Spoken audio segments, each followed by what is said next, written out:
Le monde de la crypto est en train de changer, il est en train de devenir un monde à deux vitesses, un monde différent, deux mondes parallèles. Et le tout, c'est de savoir comment gagner de l'argent avec ces deux mondes parallèles qui sont en train de naître.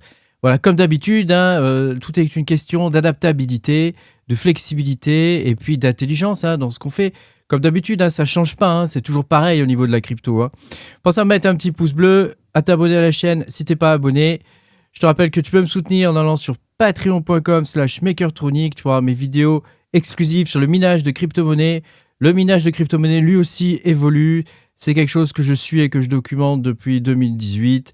Voilà, si tu veux me rejoindre, tu pourras apprendre à miner toutes sortes de coins et à rentrer dans les projets extrêmement tôt, avant même que les projets soient listés. Je te rappelle que je ne suis pas conseiller financier, donc si tu cherches un conseil financier, eh bien ma foi, mon ami, regarde ma vidéo, mais ce n'est pas un conseil financier, c'est pour le fun. Alors on va pouvoir commencer cette vidéo aujourd'hui. Le monde de la crypto-monnaie, il a vraiment beaucoup changé par rapport à ce qu'il était par exemple en 2017, ou même en 2020 ou 2021. Aujourd'hui, le monde de la crypto-monnaie, c'est un monde à deux vitesses. Il y a deux mondes parallèles aujourd'hui dans la crypto-monnaie. Il y a le monde de la crypto qui est domestiquée, et puis il y a le second monde qui est la crypto souveraine. Alors dans le monde de la crypto qui est domestiquée, c'est celui des instituts, c'est les institutions. C'est ce que les institutions, elles veulent. Elles ne veulent pas d'un monde cypherpunk, elles ne veulent pas d'un monde où il y a une certaine opacité. Elles veulent, ce qu'elles veulent, les institutions, c'est de l'exposition, de la liquidité, des règlements rapides, un cadre juridique qui est exploitable. Les stablecoins, par exemple, c'est un exemple typique de ce que c'est que ce monde à deux vitesses. Ils ont traité, je crois que sur l'année 2025, en volume économique réel, ils ont traité 28 000 milliards quand même de dollars. C'est gigantesque. Visa, par exemple, il nous dit que son pilote de règlement en stablecoin, il a atteint un run rate de 7 milliards de dollars fin avril 2026. En Europe, la logique, c'est exactement la même. On a le SMA qui nous dit que la période transitoire MiCA qui se termine à partir du 1er juillet 2026 et qu'après cette date, un acteur non licencié servant des clients dans l'Union européenne sera en infraction. Tu vois, donc c'est vraiment quelque chose qui est en train de se mettre en place petit à petit. Voilà, le monde domestiqué de la crypto est en train de se mettre en place. Rappelle-toi, la crypto, c'était devenir sa propre banque. Là, c'est plutôt rendre la finance... Le nouveau monde, c'est rendre la finance existante plus rapide, plus liquide, plus programmable. Voilà, eux, ils y voient... Et ils ont raison, quelque part. Ils y voient quelque chose qui permet de moderniser le monde financier actuel. Donc là, blockchain, si tu veux, ça devient juste une couche technique, pas du tout une révolution politique comme ça l'était à l'origine. Et donc la valeur, du coup, elle va se déplacer vers les émetteurs de stablecoin. C'est ce qu'on voit aujourd'hui, les dépositaires, les ETF, les plateformes conformes et toutes les infrastructures de tokenisation qui sont en train de voir le jour en ce moment. Donc c'est un monde, si tu veux, qui peut devenir vraiment gigantesque, précisément parce que c'est un monde qui est compatible avec les États, les banques, les grands fonds, tu vois, les grandes entreprises, etc., etc. Donc ça, c'est vraiment quelque chose qui peut exploser, qui peut devenir énorme. Et puis, on a le deuxième monde. Moi, je fais plutôt partie de ce deuxième monde, en fait, qui est la crypto souveraine. Ce monde-là, c'est le monde de la crypto qui existe depuis le début, qui lui aussi est en train de muter. Il est en train de se réorganiser. La self-custody, ça reste l'idée véritablement centrale, si tu veux, de ce monde-là. Exemple, Coinbase Wallet qui rappelle, noir sur blanc, que c'est l'utilisateur qui contrôle ses clés privées.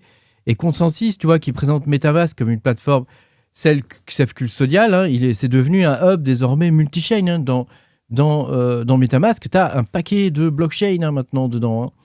Donc pendant que, si tu veux, la partie régulée, elle est en train de se normaliser, que les marchés on-chain ils continuent d'innover, on a d'un autre côté le crypto natif qui va vivre, qui vit pas seulement des mêmes coins, parce que c'est quand même pas terrible, mais il construit aussi ses propres marchés. Et donc c'est pour ça qu'on voit des pumps dans des zones sectorielles en ce moment. C'est parce que ce deuxième monde parallèle de la crypto-monnaie, il a ses licornes, entre guillemets.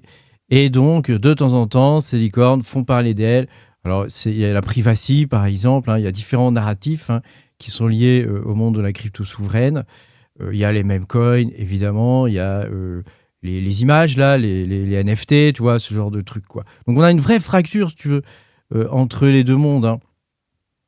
Le premier monde, ils achètent de la crypto sans idéologie. Tu vois, il y a vraiment que dalle. En fait, c'est que dalle. Ils se servent de la crypto comme d'un outil, quoi. Et le second monde, il garde une certaine idéologie, qui n'est pas forcément l'idéologie d'origine, mais il y a quand même quelque chose, il en reste quand même quelque chose. Et cette chose a évolué vers le monde de la crypto aujourd'hui. Hein, donc, tu peux critiquer la partie des gènes, etc. Mais il y a aussi encore des bonnes choses, comme par exemple XMR.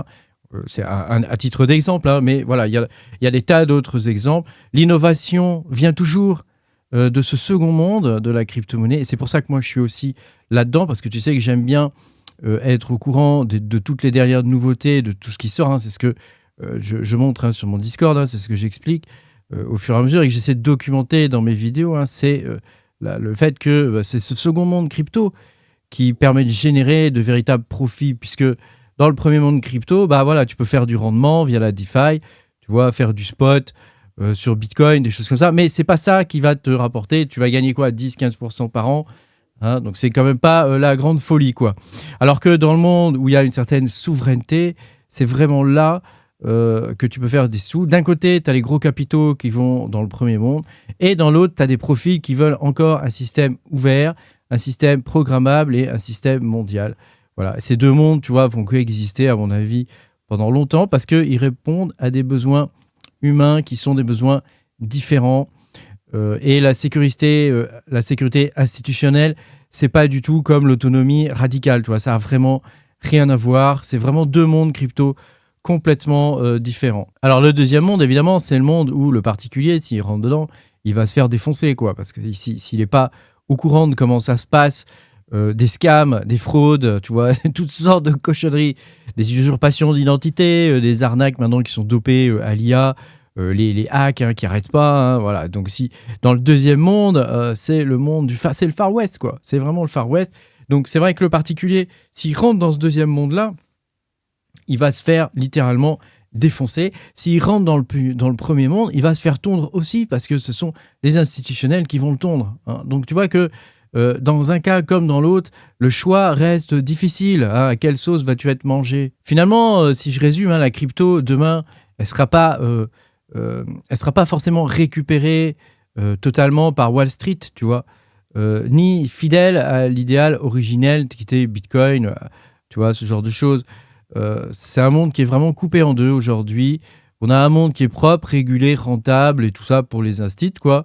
Et d'un autre côté, d'ailleurs, je ne sais pas si tu as remarqué, hein, mais Bitcoin, on ne le voit pas descendre à 40 000 $. Là, hein. Les institutionnels sont là, hein, ils ne laisseront pas faire. Ils ne nous feront pas ce cadeau. Hein, ce cadeau d'avoir un Bitcoin à 40 000 balles avant qu'il remonte à 180, 170 000.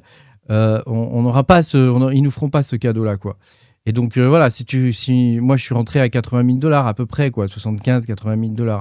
Quand j'ai compris qu'on allait se faire entuber et qu'ils étaient en train de nous la mettre à l'envers, bah voilà, je me suis dit que c'est ce que j'allais faire. Hein.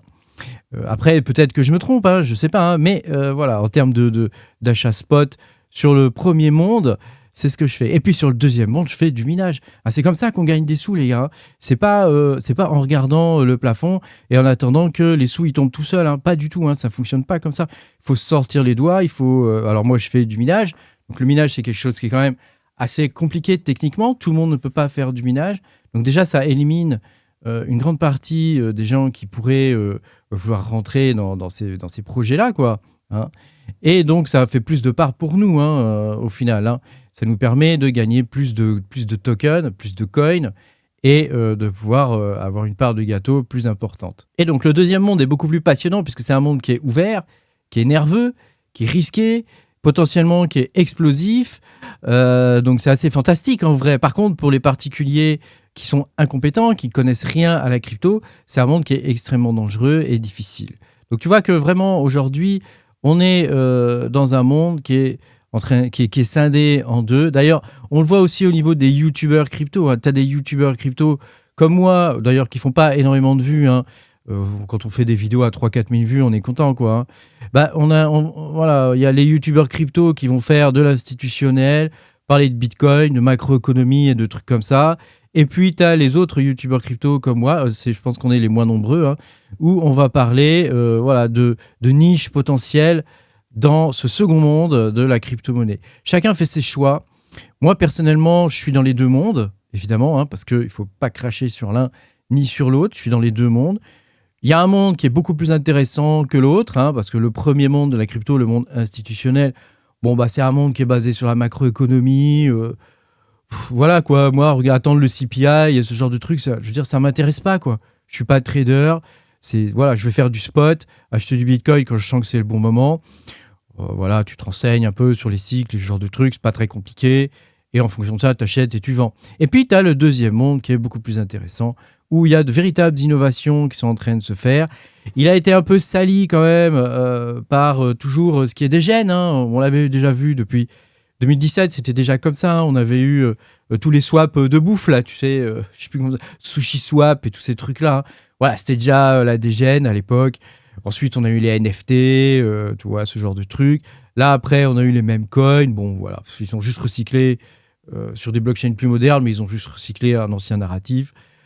Voilà, c'est aussi ça, hein, le second monde, hein, c'est qu'il y a toutes sortes de trucs un peu bizarres. Bon, bah voilà, faut faire avec. Il y en a à qui ça plaît, il y en a à qui ça plaît pas. Moi, j'aime bien la partie minage parce que je trouve que c'est une partie qui reste honnête. On peut miner des projets depuis le départ. Après, les gens qui achètent ces projets-là, c'est qu'ils y croient. Bon, bah, moi, je veux dire, tant mieux pour eux. Moi, j'y crois pas toujours. Ça dépend des fois. Il y a des coups où j'ai des projets que je vais hold, et puis des fois où j'ai des projets que je vais revendre parce que ce sont des projets que j'ai minés mais qui m'intéressent pas spécialement. Merci beaucoup d'avoir regardé cette vidéo. Pense à mettre un petit pouce bleu, abonne-toi à la chaîne et je te dis à bientôt pour de nouvelles aventures. Ciao, ciao!